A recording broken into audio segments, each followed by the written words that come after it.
बिस्मिल्लाहिर्रहमानिर्रहीम। आज की खबर के साथ मैं हूं कैसर रसूल और मेरे साथ मौजूद हैं सीनियर तजज़ियाकार इरफान सराही साहब। अस्सलाम वालेकुम इरफान साहब। वालेकुम अस्सलाम। इरफान साहब, आज की पहली खबर जो कि 22 तारीख से रिलेटेड ही है। हमजा शहबाज शरीफ इक़्तिदार में आए, आर्जी तौर पर इक़्तिदार मिला।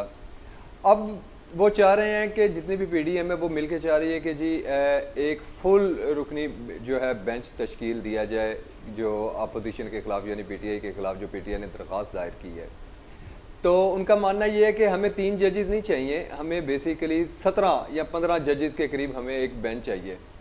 एक तो मेरा आपसे सवाल ये है कि ये 17 रुकनी या 15 रुकनी जो बेंच बनेगा, क्या ये मुमकिन हो सकता है? क्योंकि वो कहते हैं ना नौ मन तेल होगा, ना राधा नाचेगी, ना वो 15 जजेस कंप्लीट और ना इस तरह होगा। और दूसरी चीज़ ये कि ये वही जजेस थे, ये 3 जजेस वही थे जब PTI के ख़िलाफ़ फैसला आया था, जब इस्लामाबाद के अंदर जब ये ख़िलाफ़ फैसला आया था तो ये भी वही 3 जज उस वक्त मौजूद थे और इन्होंने PTI के ख़िलाफ़ फैसला दिया था। जब इनके खिलाफ फैसला दिया था तो सबने मिठाइयाँ तकसीम की थी। आज नून लीग के खिलाफ फैसला आया है तो एकदम से ये सारी चीज़ें शुरू हो गई हैं। अदलिया के खिलाफ कैंपेन भी स्टार्ट हो गई है, एस्टेब्लिशमेंट के खिलाफ भी कैंपेन स्टार्ट हो गई। क्या देख रहे हैं आप इसको? जी कैस साहब, असल में ये जो हमारा इंतशार है ये फैलता ही जा रहा है। 2-3 माह से जब से आप देखें पंजाब जो है वो मुस्तहकम हो ही नहीं सका और यहाँ पे अदम इस्तेकाम का मसले से जो यहाँ की मईशत है, यहाँ का माहौल है, ये पंजाब बिल्कुल जो है वो इंतशारी हालत में ही गुज़रा ये 2-3 महीने। असल में बात ये थी कि इलेक्शन हो गया, ये कोशिश हो गई, अदम एतमाद हो गया और फिर ये था कि जी हम आगे चलते जाएंगे और साल के बाद अगर इलेक्शन होते हैं तो उसमें जिसको अवाम जो है वो वोट देगी वो इक़्तिदार में आएगा। लेकिन हमारे सियासतदानों में सब्र का जो है आपको पता है फुकदान है। इस वजह से उन्हें सीट जब तक नहीं मिलती उस वक़्त तक वो मुतमिन नहीं रहते। दोनों पार्टियां अगर जिसको तो पाकिस्तान में खींच के उतारना पड़ता है ना। जी हाँ, वही ना, जब तक ये सीट की मोहब्बत और सीट का जो हवस है ना वो हमारे दिलों से, ये इन सियासतदानों और लीडरों के दिलों से नहीं जाएगी, इंतशार ऐसे ही रहेगा। रही बात आपके सवाल की कि ये जो 17 रुकनी बेंच है या 3 रुकनी, असल में ये हो रहा है कि जो भी ये मामला आ रहा है वहाँ से सियासी हवाले से जो पार्लियामेंट का, उसको वही बेंच जो है वो सुन रहा है। होता ऐसा नहीं है, अमूमन ऐसा नहीं होता कि कोई भी बेंच उस वक़्त मसरूफ़ियत की वजह से, या मसरूफ़ियत ना भी हो तो ये एक थोड़ा सा जानबदारी वाला सिस्टम बन जाता है कि जी आप एक ही जजेस जो हैं उनके बेंच को लें। इस वजह से उन्हें ये होता है कि जी PDM वालों का ये ख्याल है कि ये 17 रुकनी फुल बेंच हो। जब वो पूरा बेंच होगा तो उसका एक जो गैर जानबदारी वाला सिलसिला है वो ख़त्म हो जाएगा। अच्छा, एक तरफ तो ये ठीक है, लेकिन दूसरी तरफ ये आप वाली बात वही है कि अगर वो आपके हक़ में हो जाए तो वो दुरुस्त, चाहे वो कोई भी जजेज़ हों, वही जजेज़ हों, या कि वो बेंच जितना बड़ा हो छोटा हो। असल बात ये है कि आपको अदलिया की बात को मानना चाहिए। जब आपने एक जगह आप खुद गए हैं, कुछ जजेस ने आपको बुलाया नहीं है, अदालत ने आपको बुलाने नोटिस नहीं दिया, बल्कि आप खुद लेके उनको अपना उन्हें जो है वो एक मुकाम दिया कि जो फैसला आप करेंगे हम उस पर मनोअन कबूल करेंगे, ये दोनों पार्टीज़ ने कहा। तो उसके बाद फिर वो ये नहीं कहना चाहिए कि ये इन्होंने जानबदारी से किया या गैर जानबदारी से किया। जो फैसला किया उसको कबूल करना चाहिए। फैसला तो आज, मेरे ख्याल से फैसला तो आज जाना है। नहीं, जितने भी पुराने आए हैं, जो आज भी गए हैं, आज भी जा रहे हैं, ये अभी जो हुकूमत की साइड, तो इन्हें इस लिहाज से जाना चाहिए कि हमें आगे चल के उनको बताना, गाइड करने की ज़रूरत नहीं है। अगर वो फुल बेंच से समझते हैं चीफ जस्टिस साहब तो वो फुल बेंच बना दें। अगर वो समझते हैं कि यही जो बेंच है ये इसका फैसला करे तो वो उनके ऊपर उनकी स्वाबदीद पे छोड़ देना चाहिए।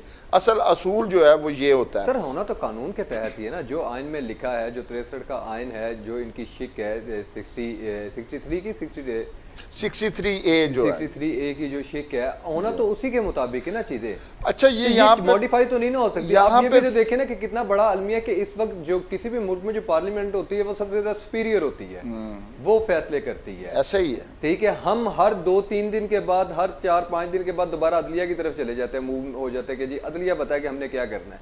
आप अपनी लड़ाइयों के अंदर जितने भी अदारे हैं उसको आप बर्बाद कर रहे हैं, ऐसे ही उनकी प्रेस्टीज हम खुद डाउन कर रहे हैं। अच्छा कैसा ये सबसे बात ये है कि इसको जमहूरियत अलापना तो जो है वो तो एक रूटीन बन चुकी है यहाँ पे। हकीकत में ये ना तो जमहूरियत में है और ना ही किसी और निज़ाम के तहत यहाँ पे जो है वो हुकूमत चल रही है। हमें तो सबसे पहले अभी डिसाइड ये करना है कि हम किस असूल के तहत जो है वो हुकूमत चलाएंगे या निज़ाम को चलाएंगे। सबसे पहले तो बात ये है कि अदलिया, अगर आप 3 हमारे जो हैं वो पिलर होते हैं, मुकन्नना और अदलिया और इंतज़ामिया।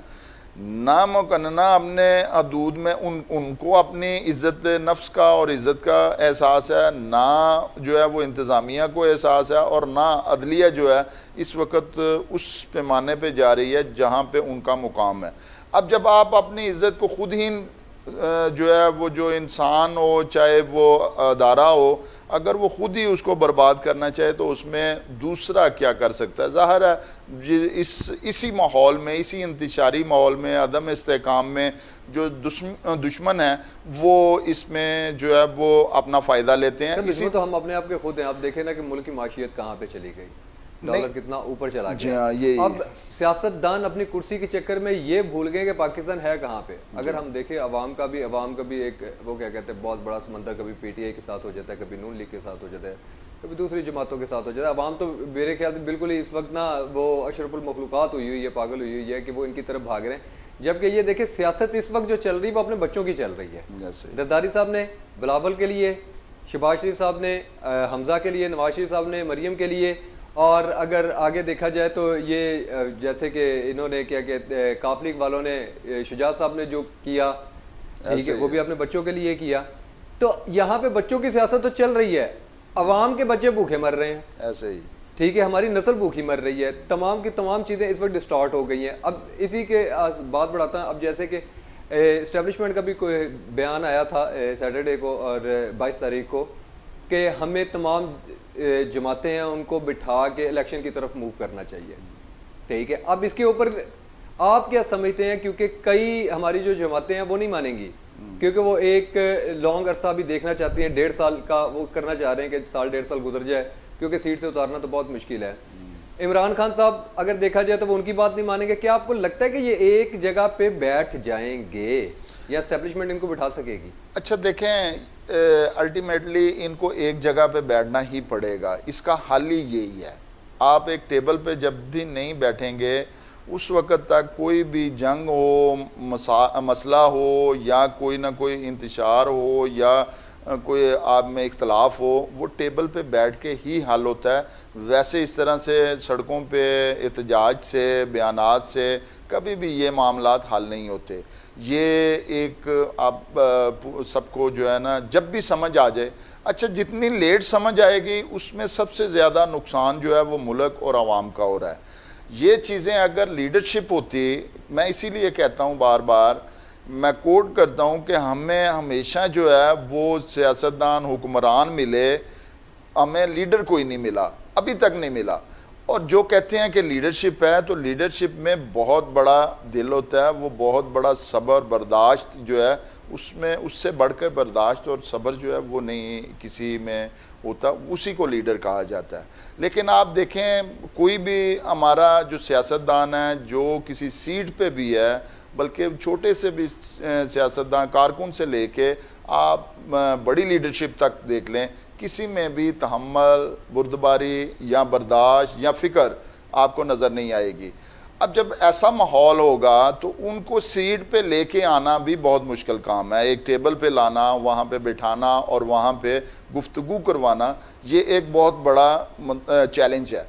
अच्छा, जब एस्टेब्लिशमेंट ने कहा तो वो उन्होंने अपने मुल्क से अपनी मोहब्बत में मुल्क से मोहब्बत करते हुए ये बात कही कि हम अगर आप इस तरह से चलेंगे तो समझदारी वाली बात यह है कि चलें, आप खुद नहीं बैठ सकते तो हम आप सबको जो है वो बिठा के ताकि वो मामला अपने तय कर लें।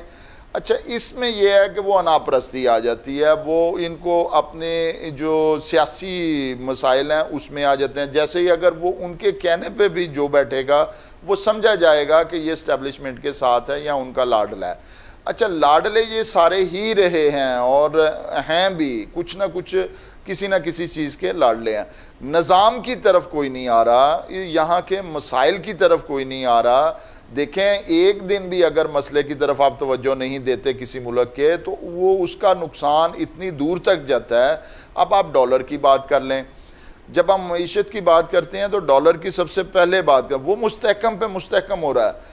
अब उसके हवाले से किसी को कोई अंदाज़ा नहीं है कि हम ये यानी 17-18 रुपये जो है वो इसी वीक में बढ़ाइए।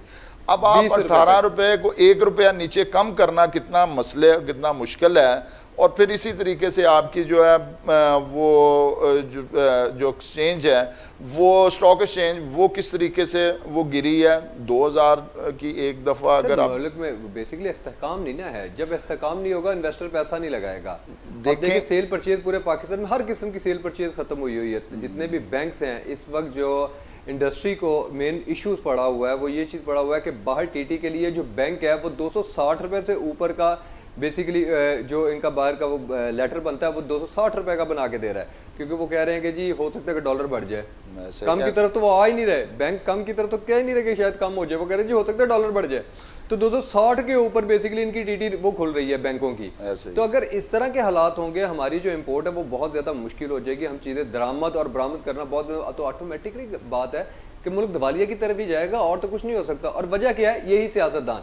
सही, ये आपकी बात के आगे बढ़ाऊंगा कि ये इस वक्त मुल्क का नहीं सोच रहे, ये सिर्फ अपना सोच रहे हैं। और हम अवाम कितनी पागल है कि हम इनका सोच रहे हैं। ऐसे ही सराई साहब, एक छोटा सा ब्रेक है, ब्रेक के बाद हम फिर वापस आएंगे। नाज़रीन, एक छोटा सा ब्रेक लेंगे और ब्रेक के बाद वापस आते हैं, हमारे साथ रहिएगा।